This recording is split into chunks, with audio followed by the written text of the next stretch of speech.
Welcome to this DC Debrief special bulletin with Alex Cameron. Alex, the end of government shutdown, that headline might be just a little bit misleading because there's lots of things that could go wrong. But let's just try to get to the who, what, when, where, why. This broke late Sunday night. The headline, the government shutdown is over. Maybe. So help us wade through the spin. There's a lot of spin doctoring from a lot of sides going on right now, and the media, the media reporting that's going on. Help us understand, number one, what happened on Sunday that has so many people thinking this thing's over.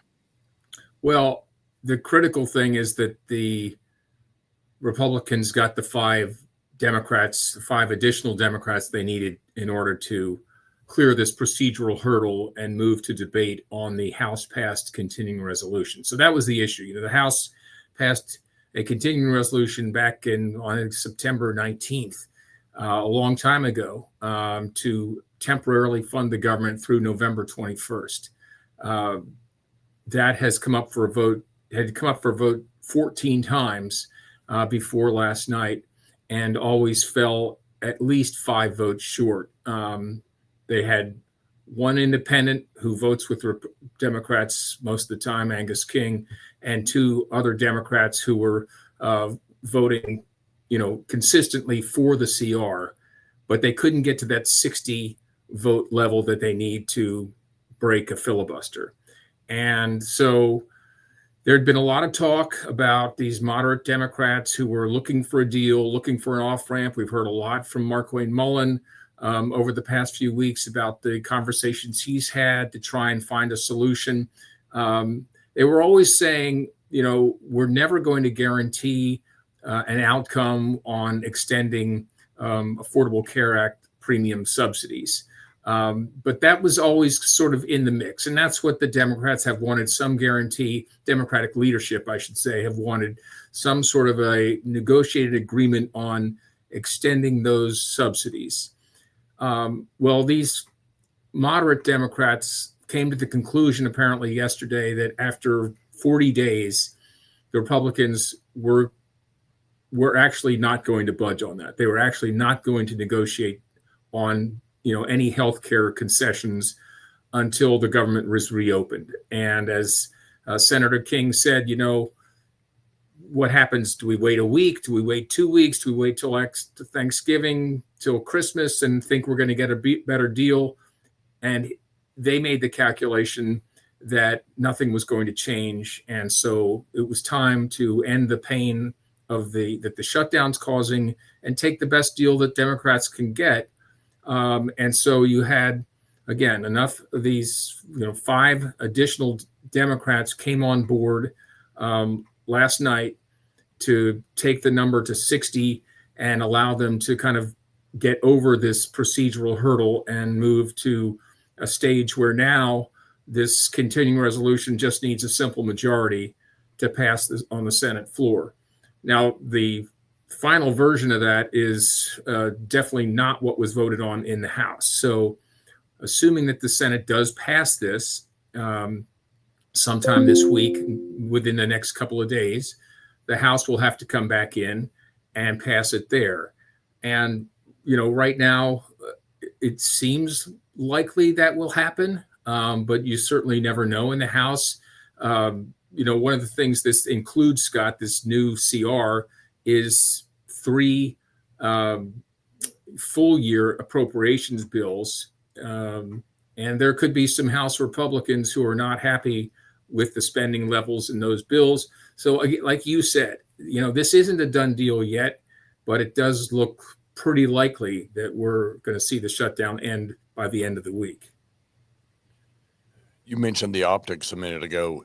One of the things that happened this morning was the FAA says no more private planes into 10 of the biggest markets right here, which is going to keep a lot of business people. The business community, if you keep your eyes on those publications and networks, they're furious. I mean, they've just been furious about this.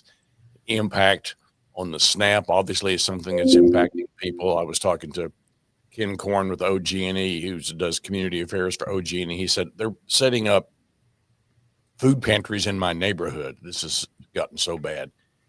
Now the question is how quickly all of this can turn around. The SNAP benefits, the airports, all of this chaos that's erupted from this. What do you think in terms of how long before there's some sense of whatever normalcy means anymore, but for some sense of calm and back to business is underway? Well, I think some things it'll be very quick. Others may not be as fast. There may be, for example, getting the SNAP funding back out there. There are some procedural things that will have to happen that could take a little time. So it may not be instantaneous that we see that funding restored. To see all the people at the airports, the TSA workers and air traffic controllers get back on the job. I would imagine that would be pretty quick. But are you still likely to see some delays? If you have travel plans for Thanksgiving, I think there's still a chance that there's going to be. I mean, it's always pretty messy anyway, right? But I think most things get back on track pretty quickly. But I think we'll hear more about that in the coming days. I think the thing that really, to get down into the weeds is looking at when can this legislation actually pass? When does this actually take effect? As we speak right now, Monday morning, the Senate hasn't figured out the timing for the debate on the final version of the bill that they're going to pass. And it's possible, if everyone plays nice, that they could do it rather quickly. It's potential they could even vote on it later today. But if any member decides no, they want to string this out and force the maximum amount of debate on the bill, then that would stretch out where it could be Wednesday, maybe even be by the time the Senate votes on this, and then the House needs a certain amount of time to get its members back and ready to vote. And so potentially you could see, if things really get stretched out, it being Friday perhaps by the time the final vote to reopen the government and the president is able to sign the bill, all that happens. But, if things go well, if you're really optimistic, it could happen by midweek, by Wednesday, I think is maybe the earliest. So we'll see. But, and again, we're watching to see how members of the House are reacting to this. Certainly Democrats, more progressive wing of the Democratic Party is angry. But there are just enough moderates there who said it's time. We've got to get this thing over with. And, if we want any chance of extending these subsidies, this is the only way to tackle it, because there was zero chance as long as the government shut down. But at least there's some reasonable chance if we reopen the government.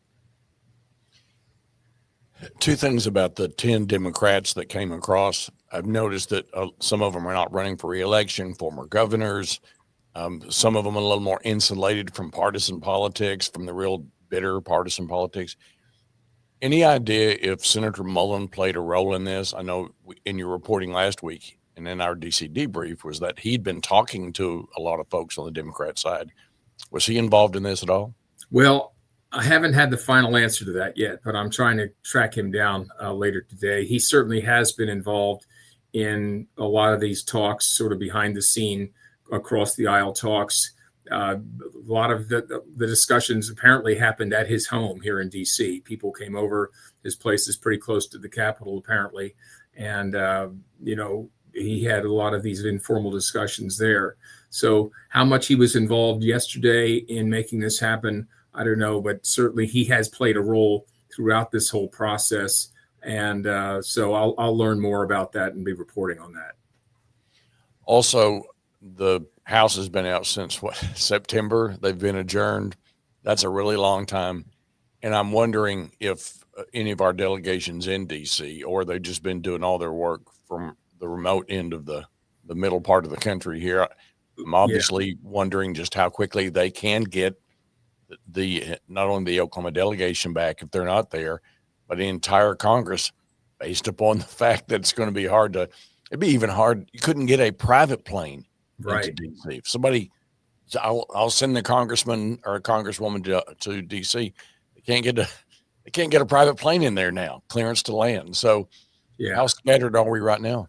Well, I think that our members are mostly back in Oklahoma. I know that Tom Cole has been here quite a bit over the break, or whatever you want to call it, the downtime, working on appropriation stuff. A few other members have been here back and forth for a day or two here and there. I've seen Congresswoman Bice. I've seen Congressman Hearn here. So, I think that they have all been put on notice, that they all know what's going on. And so I'm sure that, officially they'll have 36 hours to be back in ready for a vote once the Senate passes the bill.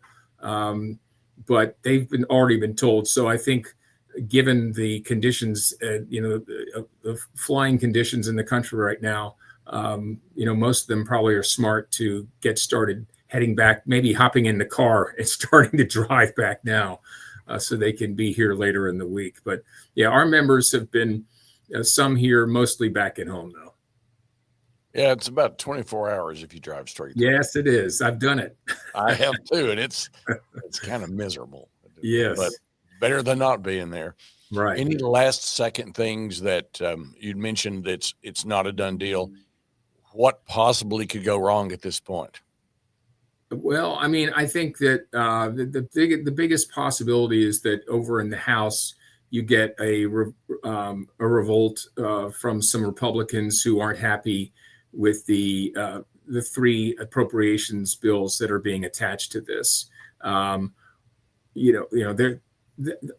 the only real hangup I see at this point. I mean, this deal does guarantee in the Senate, it guarantees a vote on extending the Obamacare subsidies by middle of December, but there's no such guarantee in the House. So these members may try to use some leverage, okay, I'll support this as long as you promise not to allow a bill like that to come up for a vote in the House. So I don't know. There could, there's certainly going to be some discussions like that. There could potentially be some pushback from members, the more conservative members of the Republican caucus who aren't happy with these negotiated funding packages, this minibus that they're going to attach. That's the only place I really see this thing potentially getting derailed. But President Trump appears to be in support of this. He made a comment, just a kind of a vague comment last night. He says it appears this shutdown is nearly over. So if he's behind it, I don't see this getting pushed off track. Agree. Well, so the headline this morning is the government shutdown is over, gigantic asterisk at the end. That's right. That's exactly right. All right. Alex Cameron from DC will be looking for reports this week, but at least is a glimmer of hope. We've only been predicting this for a month, right? Every week. Every week. This may happen. Yes. All right. Well, hopefully we'll be able to talk about this put this in the rearview mirror and get back to real work here soon. Yeah. But last point, you're a huge Baltimore Colts of Indianapolis fan, and did they make it back into the country? Did they get air clearance to get back to? That's a good question. I don't know, but being stuck in Berlin wouldn't be all that bad, at least in my humble opinion. If you found your way to a beer hall, that wouldn't be so bad. Especially after you won. Yeah, exactly. All right, Alex. Thanks. We'll talk to you a little later this week. Thanks, Scott. Take care.